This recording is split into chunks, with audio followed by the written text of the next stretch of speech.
Bienvenidos a la revisión de la última agenda económica de esta semana, que ha estado muy cargada de noticias, de sorpresas y ahora también de cambios que, si bien no afectaron al equipo económico, por supuesto me refiero al cambio de gabinete, sí hubo algunos ajustes sectoriales, como el que vemos en pantalla: la salida de la presidencia de Banco Estado de Jessica López, quien ahora asumió como ministra de Obras Públicas en reemplazo de Juan Carlos García.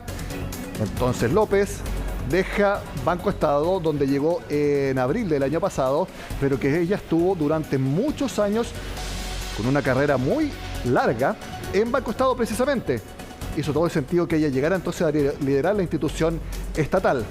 Además, antes de que estuviera en Banco Estado, Jessica López fue presidenta de la Asociación de Sanitarias de nuestro país, con las que se va a tener ahora también que relacionar, porque ella, como ministra del MOP, tiene que ver las concesiones, y eso tiene que ver, por supuesto, con las sanitarias. Escuchemos las palabras de la ahora nueva ministra de Estado.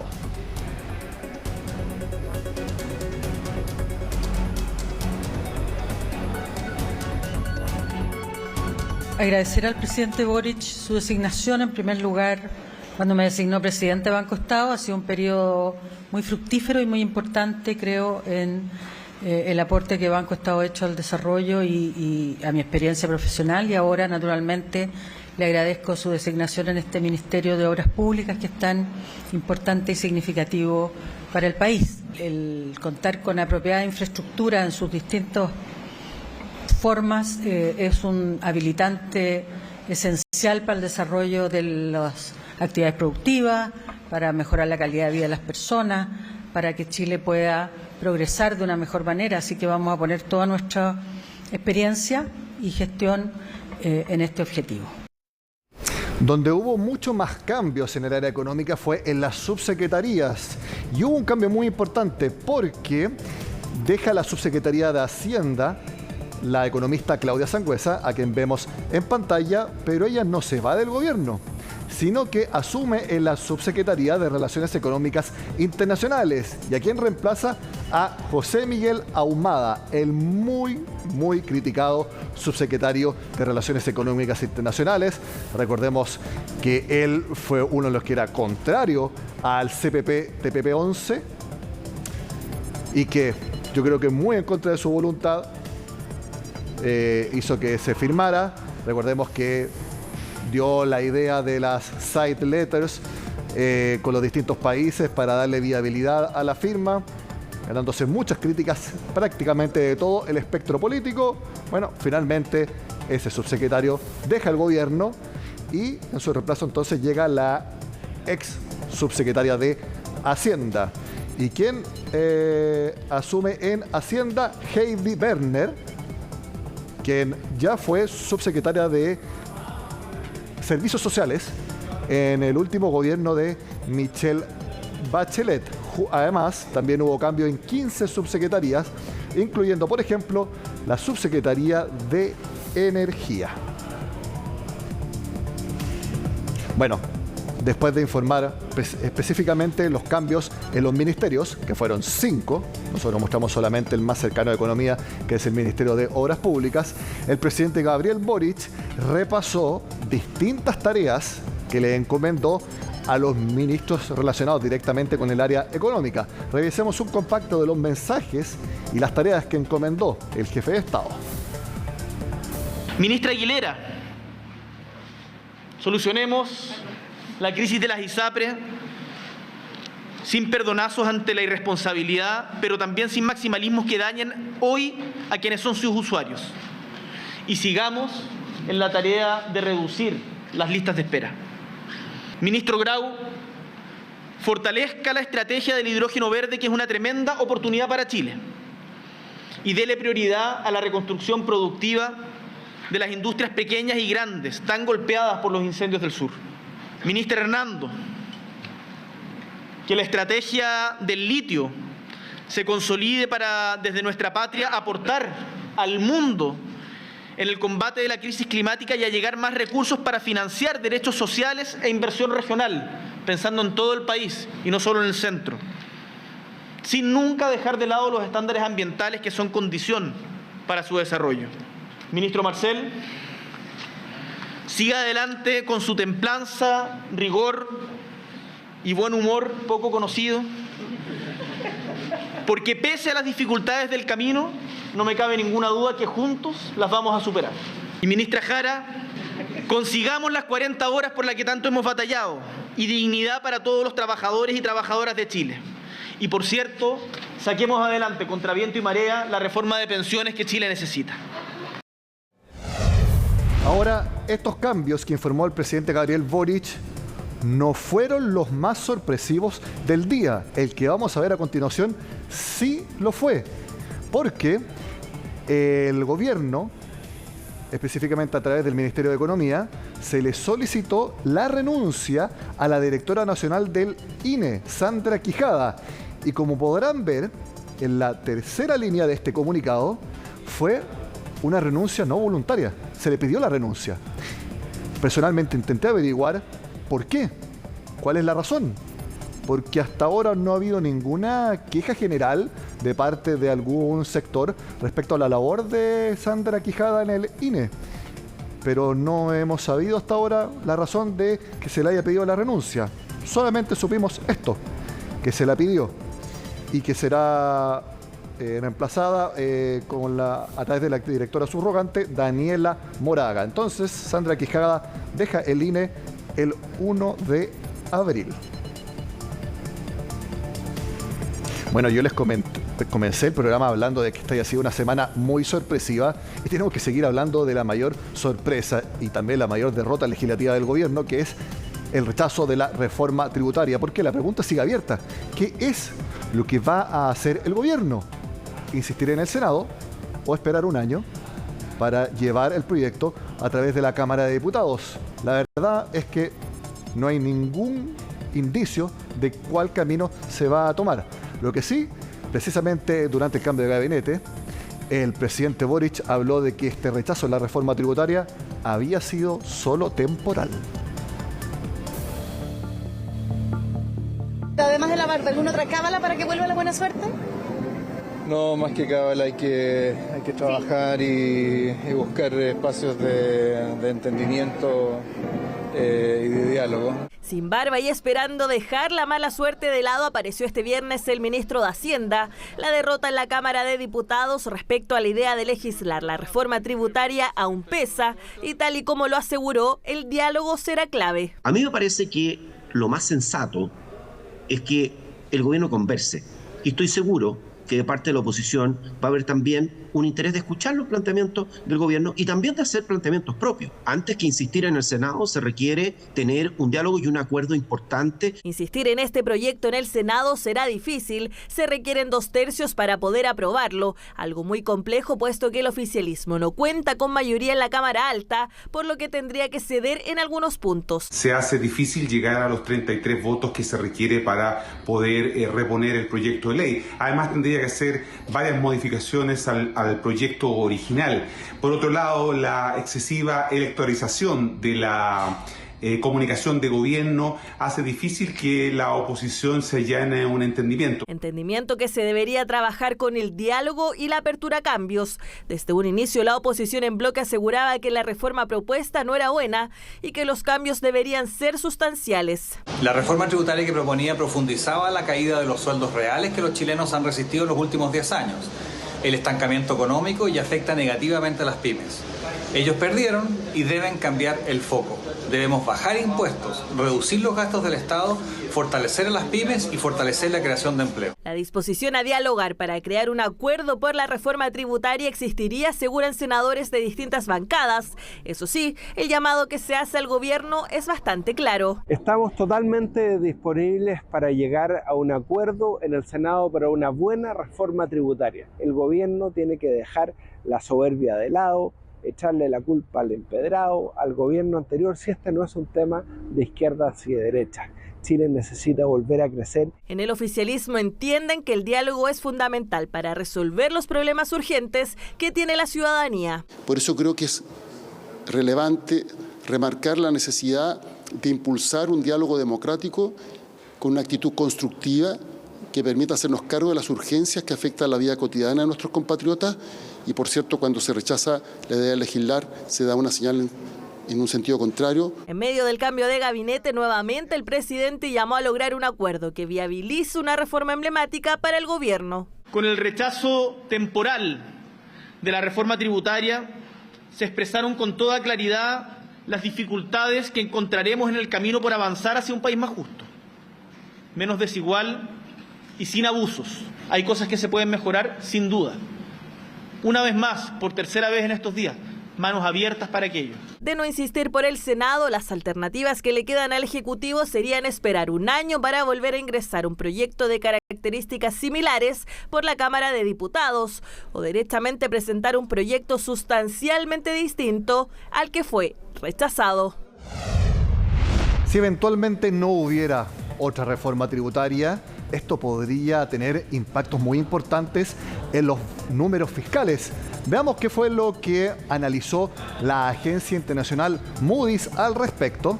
Esto es un análisis de William Foster, que es la persona encargada de Moody's para revisar nuestro país. Este rechazo a la reforma tributaria complicará el proceso de consolidación fiscal en Chile. Ello respalda la visión de que si bien el gobierno expresa un compromiso con ir mejorando los números fiscales, las presiones por aumento del gasto social darán lugar a déficits mayores a los previstos por las autoridades, ya que si el gobierno tiene que cumplir igual con las promesas sin la reforma tributaria, se tiene que buscar financiamiento, por ejemplo, a través de un mayor gasto vía mayor endeudamiento. Por eso es que en Moody's esperan que se registre un aumento gradual del nivel de deuda, lo que llevará a la razón deuda-PIB por encima de 40% en los próximos años. Esto es muy importante porque precisamente un objetivo del gobierno es que ese nivel de deuda no supere 40% en los próximos años y que se quede estable ahí. Aquí lo que dice Moody's es que si no hay reforma tributaria, ese nivel de deuda estará por sobre el 40% en los próximos años. Hacemos una pausa y volvemos con la última parte de la agenda económica de esta semana.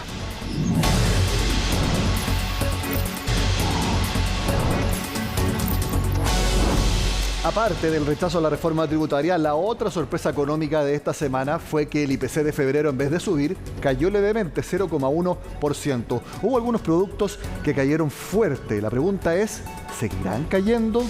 ¿Cuáles son las proyecciones para los productos que más pesan en el IPC? Eso nos cuenta María Luisa Carrión. Tomate, 2 kilos en mi caserita, 2 por 1.000, lindo los tomates. El IPC de febrero fue un respiro, un pequeño alivio para los alicaídos bolsillos que tanto han sufrido. Pero analicemos qué divisiones o productos bajaron de precios y cuáles son sus proyecciones. Destacan en esto los alimentos y las bebidas no alcohólicas con un descenso en general de un 0,3%. Allí bajaron su valor en primer lugar las manzanas con casi un 16%. Le siguen la pera, el tomate, el plátano, la zanahoria y el zapallo. Hay que aprovechar cuando está barato, como la plata no alcanza. ¿Se nota en el bolsillo? Sí, mucho. Donde hay una familia amplia, se nota mucho. ¿Cuánto llegó a comprar el plátano, por ejemplo? A 1.800, a 2.100 y ahora está a 1.500. Arte la diferencia. Sí. Quienes están día a día en las ferias pronostican que la fruta de verano vaya subiendo de precio y que bajen aún más su valor las de temporada, es decir, la manzana y la pera, por ejemplo. La manzana y la pera puede llegar hasta 2 kilos en 1.000, porque ya la tenemos ya 2 kilos en 1.500. La naranja todavía está un poquito cara, pero tiene que empezar a bajar y ya cuando empiece a bajar nosotros empezamos a traerla. ¿Cuándo comienza a bajar más? Ya en la temporada como a fines de este mes. Marzo. Venga, son 2 kilos en 1.000, 2 kilos en 1.000, lleve el tomate, lleve la tuna y lleve el agua. Y el tomate, actualmente es posible encontrarlo a menos de 1.000 pesos el kilo, pero el escenario puede cambiar. El limón, en tanto, subió casi un 10% su valor y acumula un alza de casi un 31%. Su precio puede llegar incluso a superar los 2.000 pesos por kilo y aquí no hay mucho que hacer por ahora. El limón está en flor el árbol y no pueden cortar. Entonces todos los años pasa lo mismo y más con la Semana Santa. Siempre, nunca, esta fecha que viene la Semana Santa y todo, y hay poca producción. Por eso sube. No, el limón se fue a las nubes, el limón está carísimo. Carísimo, carísimo. En este tiempo es comprar limones, es como tener riqueza. Po. Habrá que esperar entonces a que pase Semana Santa para ver cuánto podría bajar su precio. Las carnes, por otro lado, también disminuyeron. Lo hicieron en un 1,3% en general y si vamos al detalle, la que más lo hizo fue la de pollo con un 3,6%, le sigue la de cerdo y la de vacuno. En el pic de diciembre, por ejemplo, lo que era sobre hostilla guachalomo está 7.998, hoy en día lo tenemos a 4.998, o sea, tienes 3.000 pesos de variación por kilo. La pechuga de pollo estaba costando 3.998 y en estos momentos está a 3.598. El guachalomo, los carniceros son los que más han bajado, lo que es carne roja. Y la carne de cerdo, la paleta de cerdo es la que ha bajado harto.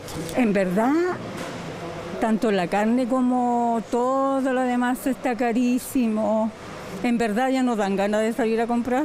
La situación de la carne es menos predecible que la de las frutas y verduras de estación, porque en la que es importada entran en juego factores tan variados como complejos: los combustibles, la estabilidad económica mundial y el dólar. No podemos tener claridad de una tendencia, pero sí lo que tenemos claro es que el precio aún está alto.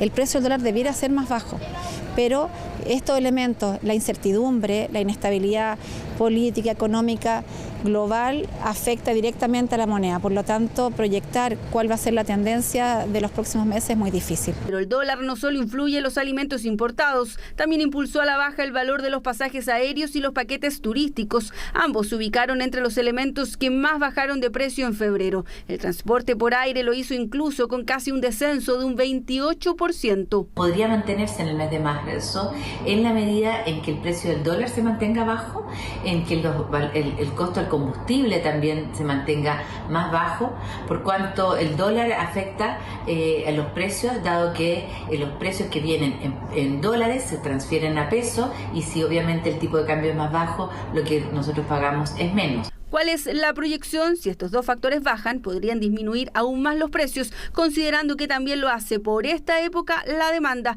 Además, el sector prepara una nueva versión para el 20, 21 y 22 de marzo del Travel Sale, con ofertas para la temporada media y baja. El último tema que les proponemos en Agenda Económica es una tendencia que cada vez está creciendo más: el metaverso. Específicamente, a través de realidad virtual o aumentada, rubros de distinto tipo le ofrecen a sus clientes una forma muy digital de cómo será el servicio que pueden contratar o los productos que pueden comprar. Incluso uno puede ver prácticamente como que si estuviera en el lugar, cómo sería un departamento o una casa que esté evaluando. Catalina Alarcón tiene los detalles. No es un videojuego, es un tour virtual de una casa que está a la venta. La realidad virtual y aumentada dejó de ser desde hace un tiempo algo netamente ligado a la ciencia ficción o a los gamers. Hoy en día puede ser utilizada en áreas como la educación, cultura e incluso el turismo. Los servicios de realidad virtual va en educación y capacitación, simuladores virtuales para proyectos de activaciones de punto de venta, experiencia interactiva para museos. Uno de estos casos es el de Property Partners, una inmobiliaria que acaba de implementar el uso de la realidad virtual para poder realizar recorridos de casas y departamentos en distintas partes del mundo. Con el uso de los lentes Oculus Quest, los clientes pueden participar de esta experiencia inmersiva, dimensionando a tamaño real los espacios y los muebles de la propiedad, acercándolos aún más a la decisión de compra. Es poder brindar a nuestros clientes una experiencia más inmersiva y un primer acercamiento también a la visita de una propiedad. Ver la propiedad y ver si te gusta, ver detalles, dimensionamiento, ver si me cae la cama acá, etc. Todas esas cosas van a ser posibles con esto de la realidad virtual. Además del negocio inmobiliario, esta tecnología está muy presente en el e-commerce. La empresa Apar trabajó con Casa Ideas en la creación de una aplicación web de realidad aumentada. De esta forma, los usuarios pueden dimensionar en sus celulares los productos que desean comprar. Así saben si pueden caber y se ven bien en sus casas. Apar nace para resolver en un momento de pandemia una necesidad que había por parte de los e-commerce de poder entregar la información completa y oportuna en forma entretenida al cliente para la correcta toma de decisiones y evitar todo el tema de las devoluciones. También encontramos el rubro de las capacitaciones. Inmova es una empresa dedicada a la creación de soluciones en realidad virtual y aumentada. Sus especialidades son las experiencias de inducción y capacitaciones para trabajos como la minería, ingeniería, entre otras. Trabajamos simuladores industriales, que principalmente enfocados en las empresas, donde estamos trabajando con empresas como DHL hace más de 5 años, Agua Andina, laboratorios industriales o laboratorios virtuales educativos, que son principalmente enfocados en universidades y colegios técnicos profesionales, sistemas de visualización, donde trabajamos con empresas, por ejemplo, como El Volcán, y por último, flujos de trabajo, donde con metodologías de realidad aumentada ayudamos a las empresas a facilitar el proceso de trabajo y aumentar la eficiencia en los procesos productivos. Estos ejemplos han trabajado en llevar esta tecnología a diversos ámbitos de la vida cotidiana, entregando soluciones a problemas que pueden resolverse de forma creativa y creando experiencias divertidas de aprendizaje, acercando cada vez más un futuro que se veía distante. De esta manera digital terminamos la agenda económica de esta semana. Sigan con nosotros acá en CNN Chile.